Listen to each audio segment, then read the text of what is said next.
नमस्कार विद्यार्थी मित्रांनो, कसे आहेत तुम्ही सर्वजण?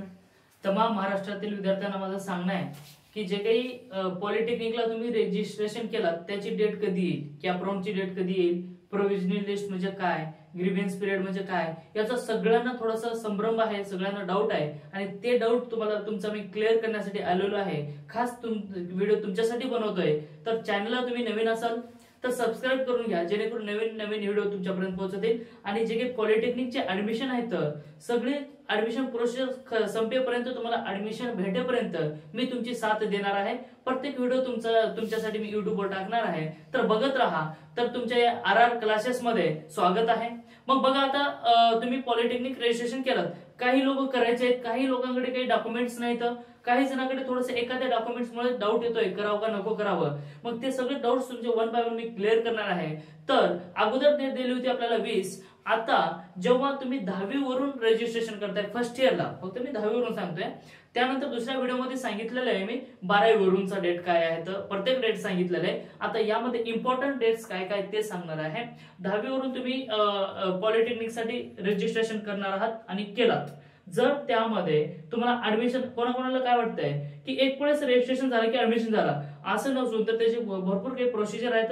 ते प्रोसिजर मी तुम्हाला समजून सांगणार आहे. तर रजिस्ट्रेशन करण्याची डेट ही लास्ट आहे 26/6/2025 आणि हे ऍडमिशन 2025-26 सांगतोय मी. लास्ट डेट आहे रजिस्ट्रेशनची. हे वाढेल का नाही वाढेल काही माहिती नाही, अजून तर असं काही आलेलं नाहीये. मला वाटते वाढणार नाही. तर ती डेट आहे आपली 26/6/2025. या तारखेपर्यंत तुम्ही रजिस्ट्रेशन करून घेऊ शकता. मिनिमम डॉक्युमेंट्स मध्ये करून घेऊ शकता. तर डॉक्युमेंट्स कोणते कोणते लागणार, तर एक TC कंपल्सरी आहे, मार्क मेमो कंपल्सरी आहे आणि कास्ट मध्ये जर असाल तर कास्ट कंपल्सरी आहे. जर तुमच्याकडे नॉन क्रिमिनल नसेल तर त्यावेळेस थोडंसं तुम्ही थांबू शकता. मायनॉरिटी मध्ये तुम्ही सगळं भरून टाकू शकता. म्हणजे तुमच्याकडे कास्ट असायला पाहिजे, TC असायला पाहिजे, सॉरी मायनॉरिटीसाठी कास्ट नाहीये, TC असायला पाहिजे आणि मार्क मेमो असायला पाहिजे, त्यावेळेस तुमचं होऊन जात असतं. आणि थोडंसं VJNT जे काही NT जे की कास्ट येतात कुठले काही ना NT मध्ये, त्यांना थोडंसं नॉन क्रिमिनलचा डाऊट येतोय. नॉन क्रिमिनल थोडं 2 दिवसात 4 दिवसात येईल असं वाटतंय. त्यासाठी ग्रीव्हन्स पिरियड दिलेला आहे आणि त्या पिरियड मध्ये आपण ते अपलोड करता येत असतात. त्याच्यासाठी फक्त 100 रुपये फीस आहे. मग ते 100 रुपये फीस ऍडमिशन कन्फर्मेशन करते वेळेस, म्हणजे FC मध्ये जेव्हा तुम्ही रजिस्ट्रेशन करता त्यावेळेस तिथे जे काही कन्फर्मेशन करता तुम्ही, त्या कन्फर्मेशन मध्ये 100 रुपये पे करायचे, जेणेकरून आपल्याला ग्रीव्हन्स पिरियड पर्यंत डॉक्युमेंट आपल्याला त्या आपल्या पोर्टलवरती अपलोड करता येत असतं. मग बघा, रजिस्ट्रेशनची डेट तर 26 आहे. त्यानंतर आपल्याला वाटतंय की आता लिस्ट कधी लागणार, मग लिस्ट लागणार, त्यानंतर कॅप राऊंड कधी भरणार, बरोबर. मग सगळ्यांना वाटतंय की एवढं लेट कुठं ऍडमिशन असते का, म्हणून विद्यार्थी गोंधळून जातात आणि दुसरीकडे ऍडमिशन घेण्याचा प्रयत्न करतात. तसं करायचं नाही. थोडी हळू प्रोसिजर आहे पण 100% सक्सेस होणार आहे. तर तुम्ही कुठं जायचं नाही, खचायचं नाही, इथंच राहायचं. मग बघा, तुम्ही रजिस्ट्रेशन केलात, असं नाही की रजिस्ट्रेशन केलात म्हणजे सगळं झालं. आता आपल्याला डायरेक्ट कॉलेजला जायचं आहे आणि लेक्चरला जायचं, जेव्हा कॉल करते त्यावेळेस जाईल असं विचार करू नका. त्यानंतर जेव्हा तुमची लिस्ट लागणार आहे, प्रोव्हिजनल लिस्ट, या प्रोव्हिजनल लिस्ट मध्ये कोणाचे डॉक्युमेंट्स कमी असतात ते ग्रीव्हन्स पिरियड मध्ये घेऊन अपलोड केलेले असतात आणि FC कन्फर्मेशन केले जात असतात. ज्यांच्याकडे FC कन्फर्मेशन आहे ते ई-स्क्रुटनी असेल किंवा फिजिकल असेल, ठीक आहे. ई-स्क्रुटनी म्हणजेच काय, जे काही तुम्ही ऑनलाईन करून टाकता, मग ते तुमच्या लॉगिन मध्ये भेटतं की बाबा कन्फर्मेशन झालंय की नाही, FC कन्फर्मेशन झालंय की नाही. मग त्या ठिकाणी झाला असेल तर आपल्याला काही चिंता करायची गरज नाही, आणि झाला नसेल तर कशामुळे झालं नाही तिथे एक रिमार्क येते, ते बघून घ्यायचं आहे. मग ज्यावेळेस FC कन्फर्मेशन झाला त्यावेळेस त्या ठिकाणी आपल्या पोर्टलवरती एक मेरिट लिस्ट लागते. मग ती मेरिट लिस्ट आपल्या जिल्हा वाईज लागत असते, आपल्या स्टेट वाईज लागत असते. त्यामध्ये आपला रँक कितवा आहे आणि त्या रँक नुसार आपल्याला कुठली जागा भेटत असते हे डिपेंड असतं. मग गव्हर्नमेंटचे जागा किती आहेत ते पण त्याच्यामध्ये दाखवले जात असतात. त्या म्हणजे समजा कुठलं तरी एक गव्हर्नमेंट कॉलेज आहे, आपल्याला खूप इच्छा आहे तिथं लागण्याचा नंबर, मग त्या गव्हर्नमेंट जे काही पॉलिटेक्निक आहे त्या ठिकाणी किती जागा व्हॅकंट आहेत त्यानुसार आपल्या मेरिट लिस्टची किती नंबरला आपला सीट नंबर आलेला आहे, किंवा आपला नंबर किती याच्यामध्ये आले, रोल नंबर, म्हणजे रोल नंबर जसा असतो ना तसा एक सीट नंबर असतो, त्याच्यामध्ये आपला कितवा नंबर आहे ते बघणं गरजेचं आहे. आणि त्यानुसार आपल्याला समजायचं आहे की आपल्याला गव्हर्नमेंटला नंबर लागतो का नाही. मग एक आपल्या समाधानासाठी असतो. मग त्यानंतर जेव्हा मेरिट लिस्ट लागेल 28 तारखेपर्यंत, 28 तारखेला मेरिट लिस्ट ते प्रोव्हिजनल लागणार आहे.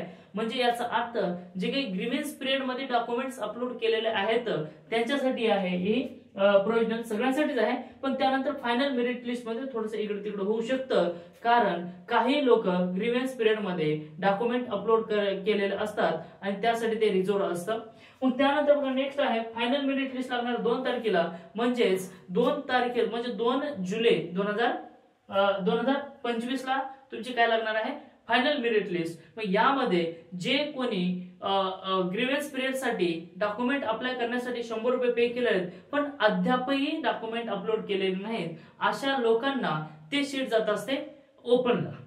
ठीक आहे, म्हणजे ते डायरेक्ट त्याच्याकडे कास्ट नाहीये किंवा कुठला डॉक्युमेंट्स नाहीये म्हणून ते ओपन मध्ये कन्वर्ट होत असतात. मग ओपन मध्ये कन्वर्ट झालं की त्या ठिकाणी थोडंसं आपलं सीट नंबर जे काही लिस्ट आहे प्रोव्हिजनल लिस्ट वगैरे लागतं ते थोडंसं खालीवर होऊ शकतं आणि फायनल मेरिट लिस्ट आणि प्रोव्हिजनल लिस्ट मध्ये जास्त काही फरक राहत नाही, थोडं जातो. मग त्यानंतर नेक्स्ट आहे ग्रीव्हन्स पिरियड म्हणजे काय. बघा ग्रीव्हन्स पिरियड म्हणजे काय, एखादा तुमच्याकडे डॉक्युमेंट नाहीये मग ते डॉक्युमेंट तुमच्याकडे आला आणि त्याला आता अपलोड करायचं आहे, तर त्याला अपलोड करण्यासाठी एक स्पेसिफिक डेट आहे, ती डेट म्हणजे 29/30 म्हणजे 29/6/2025 म्हणजे 29 जून 2025 ते 30 जून 2025 या कालावधीमध्ये जे तुमचा डॉक्युमेंट नंतर अपलोड करण्यासाठी आपण घेतलेलं होतं परमिशन, त्याच वेळेस ते डॉक्युमेंट अपलोड करणं गरजेचं आहे. अन्यथा तुमचा ऍडमिशन हा ओपन मध्ये होऊ शकतो आणि जर इम्पॉर्टंट डॉक्युमेंट नसतील तर तेव्हा तुमचा जो काही ऍडमिशन आहे तो रिजेक्ट होऊ शकतो, याची दक्षता घ्या.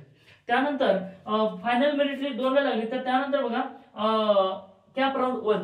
आता आपल्याला कॅप राऊंड 3 आहेत का 4 आहेत अजून काही अद्याप माहिती झाले नाही. कोणी म्हणतात 4 कोणी म्हणतात 3, तर अजून असं तर आलं नाही की 4 आहेत किंवा 3 आहेत, पण कंपल्सरी तर 3 कॅप राऊंड आहेत एवढं लक्षामध्ये घ्या.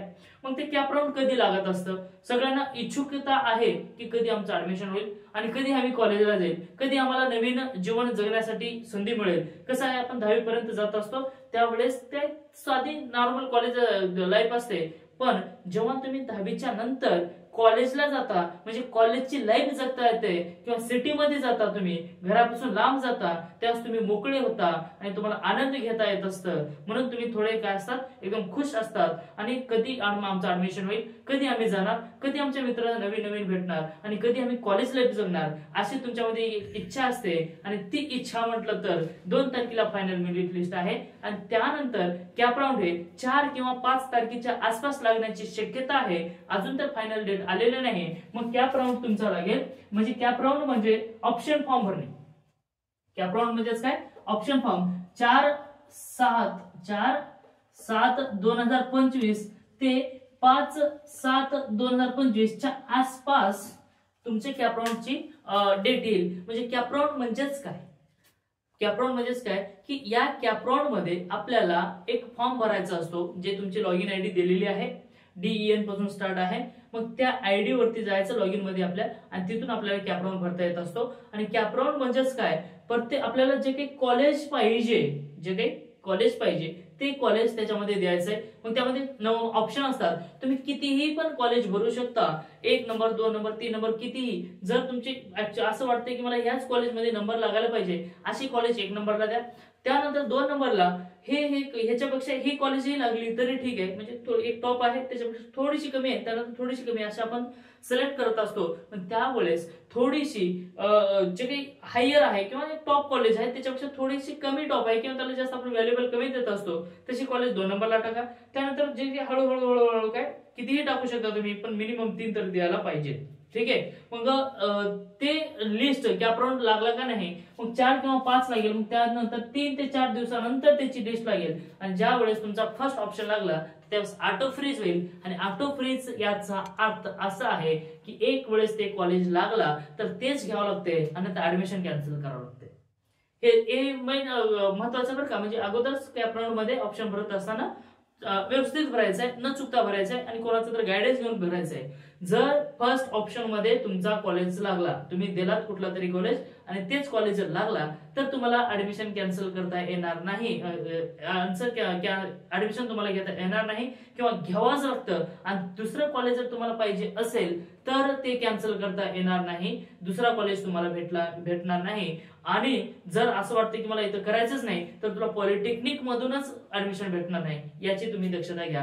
असं नाहीये की आता मला ह्या कॉलेजमध्ये लागलं मला दुसऱ्या कॉलेजमध्ये करायचं आहे तर त्यावेळेस तुम्हाला ऍडमिशन करता येणार नाही. ज्या कॉलेजमध्ये लागले तिथंच घ्यावं लागेल आणि तिथं नाही घेतलं तर पॉलिटेक्निकच करता येणार नाही. 1 वर्ष जाईल, मग पुढे तुम्हाला नंतर पॉलिटेक्निक साठी विचार करावा लागेल. तर हे चूक करू नका, अगोदर विचार करून फॉर्म भरा. तर कॅपराऊंडची डेट आहे म्हणजे प्रोव्हिजनल म्हणजे टेंटेटिव्ह आहे असं एक म्हणणं आहे, असं फिक्स नाहीये की आलेली आहे. समजा जर ही डेट वाढली ना, रजिस्ट्रेशनची डेट वाढली तर ही सुद्धा पूर्ण डेट वाढू शकतात.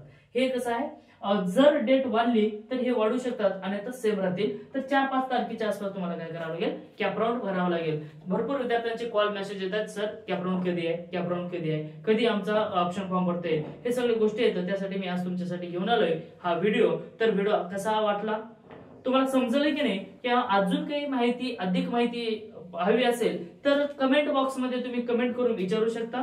आणि अजून वेगळं काही पाहिजे असेल मटेरियल वगैरे तर सांगत चला तुम्ही, मी तुमच्यासाठी व्हिडिओ बनवून टाकत जाईल. Thank you, take care, bye bye, all the best.